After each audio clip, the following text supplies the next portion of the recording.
Okay. There we go. There he is. Hello. How you doing? I'm good. How are you? I'm doing good. Thank you for asking. Man, thank you so much. So some people, Corey, I haven't figured out how to turn the comments off if they get too bothersome. Do you know how to do that? I do not. Okay. Okay, I'm glad I'm not alone there. Uh, well, if they get too bothersome, I'm hoping people will be respectful of you talking, but we'll just jump right into it. So the whole basis of we do a live in the morning, and I came Okay. across a video. We share. You've jumped on a couple times now. Positive Yes. vibes, affirmations, quotes, kind of just sharing vibrations, frequencies, stories about how we got to where we're at, goals, dreams, which led us to starting to share stories of how you got to where you're at. And I came across one of your videos, and uh, you responded right away, and I appreciate it. But you just, man, what you stand for and what you do is just amazing. It's inspiring. So I'm like, man, people need to hear this guy, and I'd love to talk with him and hear his story. So I'm gonna shut up and do your thing, wherever your heart desires. All right. Thank you. So, once again, thank you for reaching out. And once I heard the opportunity, I was like, this is it. I would never, deny that. So I'm currently right now the founder, CEO, and president of Breaking the Core, which stems off my testimony of my life experience and also me working in the recovery field for almost 22 years now. So dating back like when I was younger, when I was born, like my mother and my father, they was into drugs and everything like that. And during my mother's pregnancy, I ended up contracting HIV through her drug use. And being um, the youngest boy out of nine, I was the only one that was actually, it actually affected. And I'm originally from Boston, so growing up in Boston during that time was really rough. And I remember when I was about like maybe 5 years old, hearing gunshots for the first time. And I remember standing outside in my grandmother's slippers, seeing the yellow tape, seeing the lights, and the police officer looked at me and was like, "Those slippers are too big for you." And that was like my first experience coming into a violent environment. And growing up, like my childhood, it was I thought it was normal in the beginning. I thought it was normal until I started to like really realize, what was really going on and how it affects me today. But my father ended up passing away when I was 3, and ultimately I was the one that was supposed to pass away because me being born with HIV during that time, the medicines wasn't good, and it was a big epidemic to where it was taking a lot of people out. And they considered me the miracle baby. And after that, like I said, I moved around a lot. I lived in New Jersey. I remember that part, and I remember like significant things happening with the police, with my brother. So there's things that I started to pick up on at a young age that mistaken identity. With my brother being accused of something he didn't do because he was in the house, and how they like bum rushed the house, and it was crazy. And watching my mother go through her depression state and her addiction, I was dragged along for those journeys with her because I was the youngest at the time before my sister was born. And going to meetings with her, sleeping in the back, while they had like their round meetings and everything like that. I didn't know that in the future I would be at one of those meetings sitting in one of those seats. And I remember there was a point in time where she was like, "Don't tell nobody, just come with me," and that's when she was going on her drug run. And once again, I was a kid. I didn't know no better. I didn't know anything, but I always kept that with me. And just watching her go through what she went through, it affected me more because I felt that there could have been a lot more support than what it was given. Mm. You know, especially from family. So I remember one time she dropped me off at camp, and when I returned back from camp, that was the last time I had saw her. So I don't know who brought me into my grandmother's room, but I remember walking into the room, and they was just like, "Mom's not coming back no more. Like she's gone." And once again, it didn't hit me at that time. But walking out the room, all I heard was, "Corey's gonna go crazy." Because I didn't have my father. I'm saying he passed away. Then my mother committed suicide, and she was if you're familiar with Boston, there's the Cambridge Bridge, and that's where she was found. You know, so it's publicized in the paper and everything.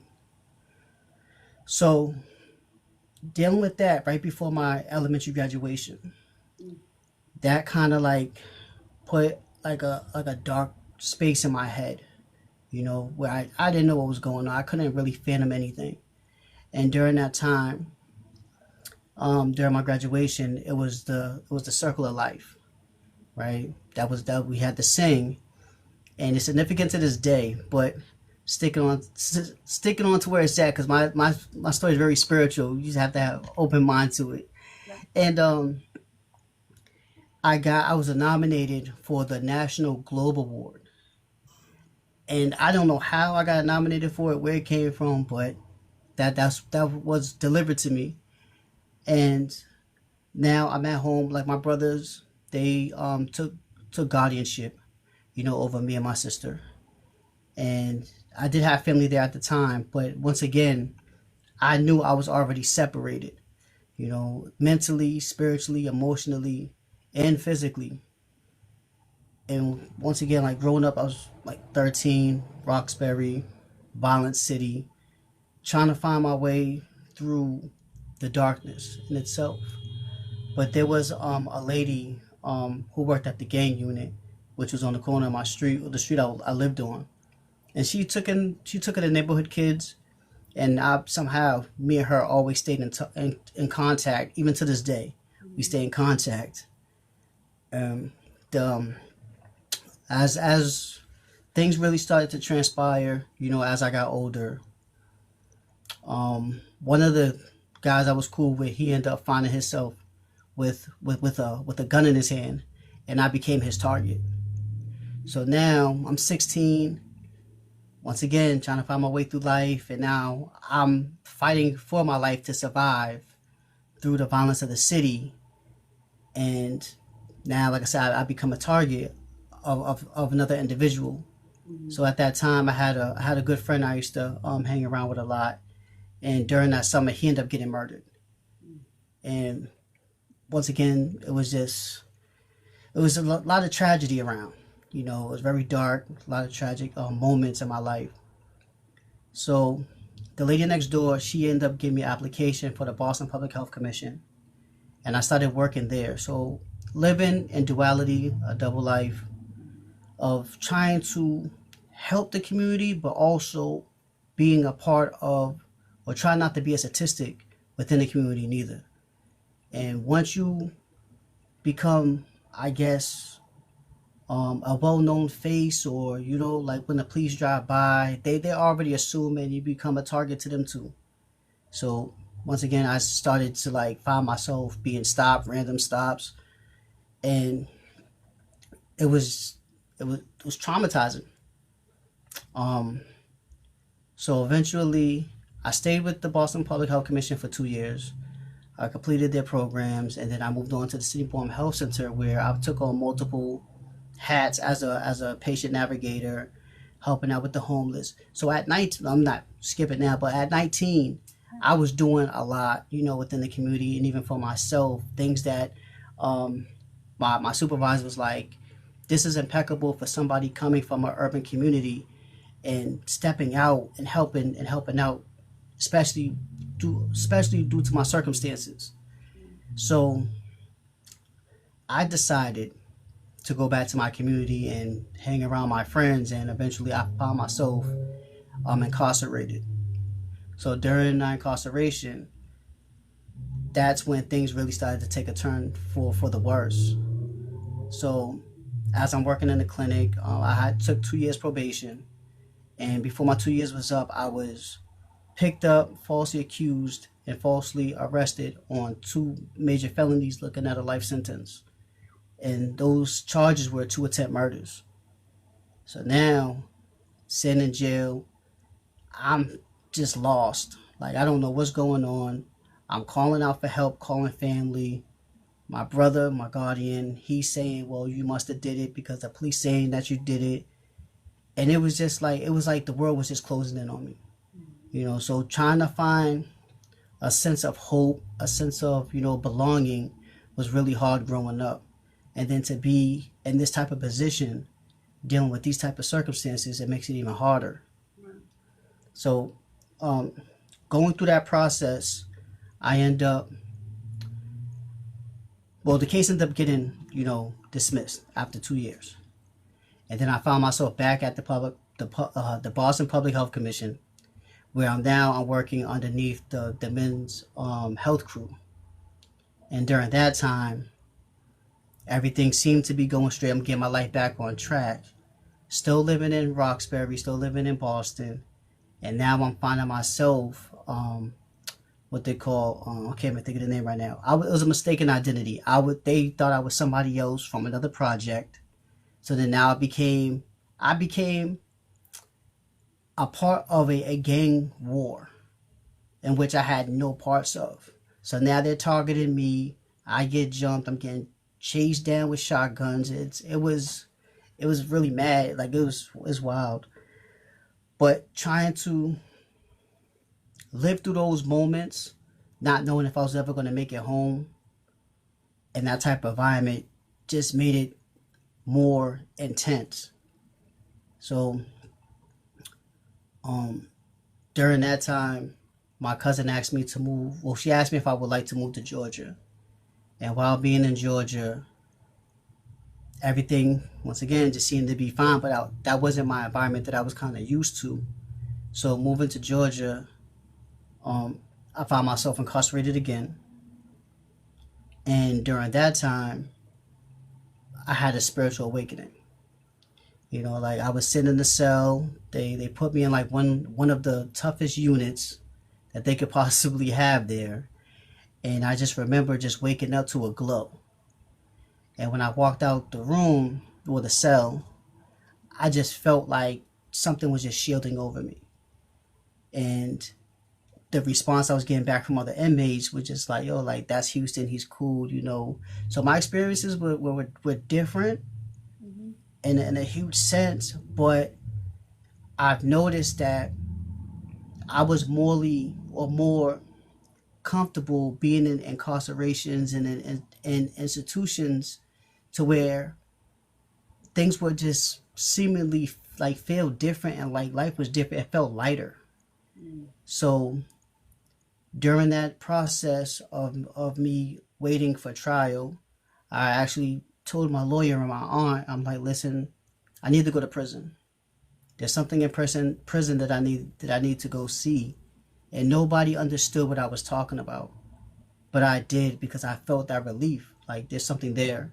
So I ended up going to Savannah, Georgia prison for 2 years. And during those 2 years, once again, I found a better version of myself. So being released on parole, that even that in itself wasn't, it was like they seen something in me. It was like, we want to protect you as much as possible. So being able to come home on parole, then completing parole, but then coming back to Massachusetts where my family was, once again, I just found myself incarcerated.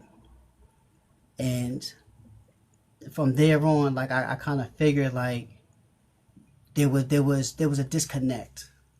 Then I started finding myself in institutions a lot. What I did skip over, which is very significant that I have to go back on, is that during the times I was actually living in Brockton, me being born with HIV, the only child of my mother, my brother's wife decided to use that against me one day. And I remember walking into the house and something happened, or a conversation was going on, and she was just like, "Well, I'm gonna tell all your friends you have HIV," and it just triggered something in me in which I never felt before. And I went and I talked to my brother about it, and he was just like, "Deal with it." So that's when my alcoholism started. I started drinking a lot. I just felt like I didn't want to feel the pain no more. And it took me 20 years to get rid of that feeling because it brought up so many different other emotions, so many other, effects in my life to where I couldn't keep a job. Like I said, like one of my sisters on my father's side, she was actually murdered. That hit me really hard. So trying to find myself, and I'm thinking about it now, it's almost like quicksand. Like 1 minute I think I'm out, and then all of a sudden I'm sinking right back in a hole again of trying to, fight through an invisible, force to get back to where I need to be or where I should be, but being around the wrong people, the wrong energies and entities, it was just really holding me back a lot. And fast forward it now, going into recovery for so many years, it's been over 20 years, many detoxes, many recovery homes, and just watching myself go in a spiral. And I think it was 2022, like my nurse practitioner, like she was like, I don't think she would thought that I was gonna make it. She was like, "Corey, you're living a vicious cycle, and it's getting worse." Like I couldn't even, like, I called the police on myself, and I was like, "When you guys get here, just be prepared, because I can't do this no more." And I just wanted out so bad that it just really hurt. So I ended up coming to Springfield, and during my time in Springfield, um, there was something that clicked, and it was just like I could see me changing the city, you know, but I wasn't fully prepared for what was going to happen next, so I didn't know. But I ended up relapsing again, and when I went into the Hope Center, um, I went inside and I really wasn't feeling the atmosphere or anything of that nature. But what happened was I left, and then I know I made a mistake, so I returned back. And as I returned back, it's unlikely that they would let you back in. But me being, who I am, polite, honest, and I let them know like I made a mistake. I have to take ownership for that, but I need to, come back in, and they actually let me back in. And I stayed the 2 weeks. I completed that, and as I completed that, same cycle happened again. I didn't stay.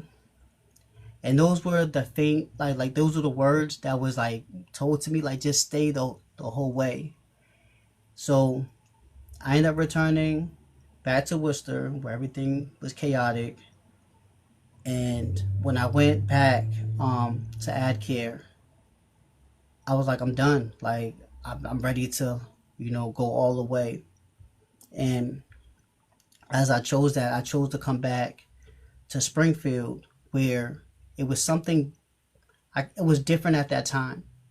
But there was something that the clinical director said to me, and she's like, "Corey, you need to work on your mental," and that stuck with me.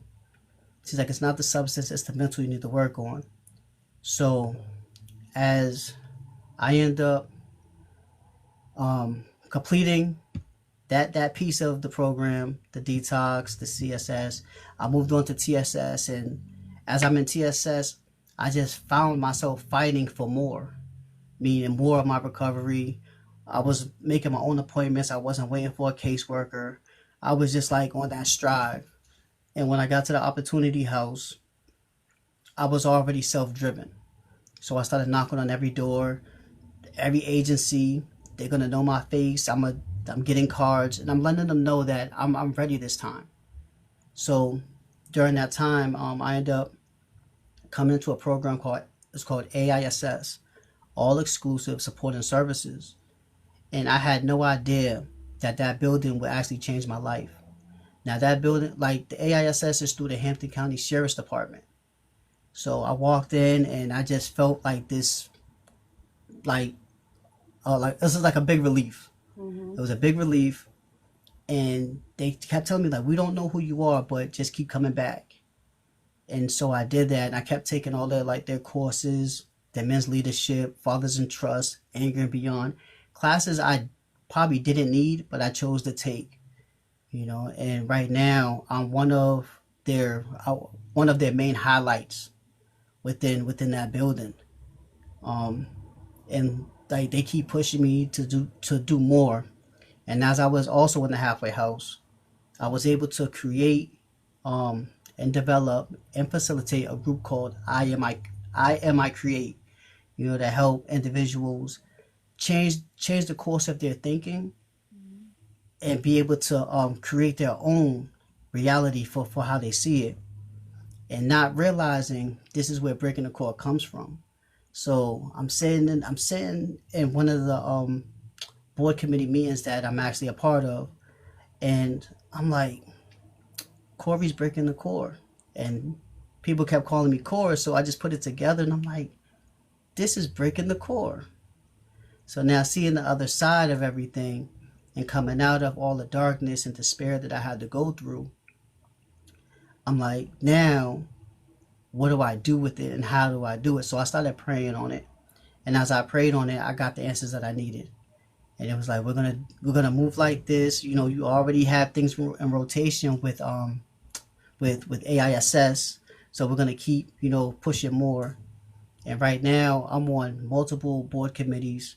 I'm on I have tons of awards, accolades from the mayor, the senator, and right now it's like a whole new rebirth right now. And the biggest part, once again, for myself was letting a lot of things go. I know watching some your videos in the morning, a few things like really sparked, like that. There you go, like exactly. And being around the wrong people that don't have the best interest for you is only going to get you so far. And for me, and I keep it on me, even for family, they can say they love me all they want, or they give out that love, but if it's not helping me get to where I need to be, I just have to let it go. And so right now, like I have all this stuff in front of me, but right now, there's so many things that I'm actually involved in. I actually got my Corey expunged on September 2023, and that was 13 felonies. So I don't have a record right now. Well, don't have a record at all. Let's put it like that. I don't have a record at all. As you see, I have awards in the back. I used to have my wall filled up with all my certificates and everything, but I actually took those down. I'm in the process of moving out. But life has just been so different in like so many different ways. I had my launching at the Basketball Hall of Fame in Springfield, and the CEO and president is actually my mentor right now. So he picked me up instantly. He's like, "There's something about you. I just love your energy. I love what you're doing." And he has heard my story as well as others, and they're like, "You have an amazing story. Like, I don't know how you're able to like be where you're at today, but it like there's power in it. There's very much power in it." Mm.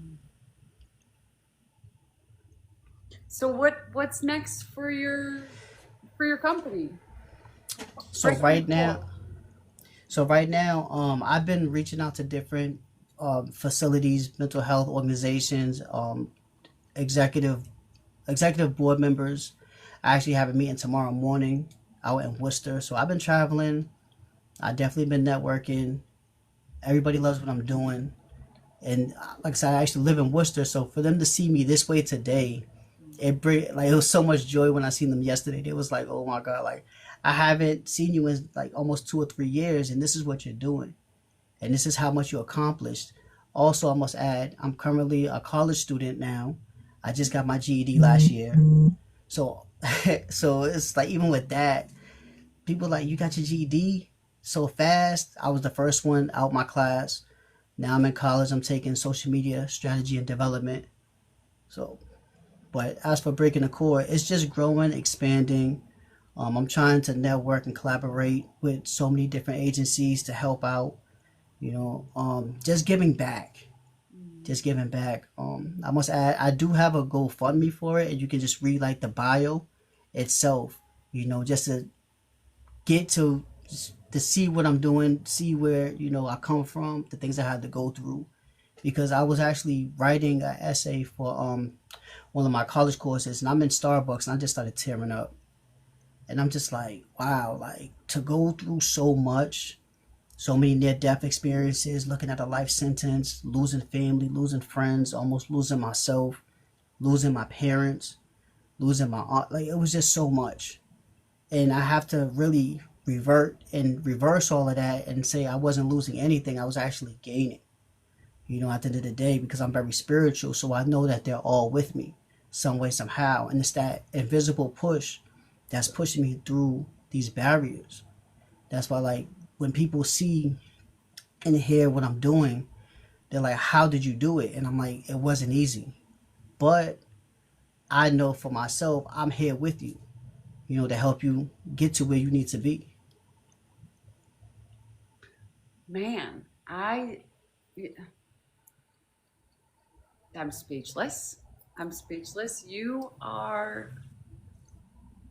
you see somebody's videos, and this is part of why we're trying to create a more human experience, if you will, because there's so much that you can only learn so much about a person and what they're doing based on a minute video or a 3-minute video or a 10-second, whatever it is.